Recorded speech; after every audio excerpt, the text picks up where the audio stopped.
These numbers with both Frisco and Round Rock this year.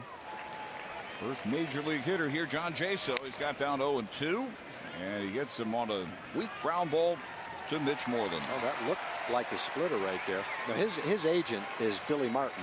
I don't know of anyone else that came out of there. But I love the way Mark's throwing the ball in his first major league appearance. Used all his pitches. Mid-90s fastball. Got an out with his splitter when the Rangers traded him.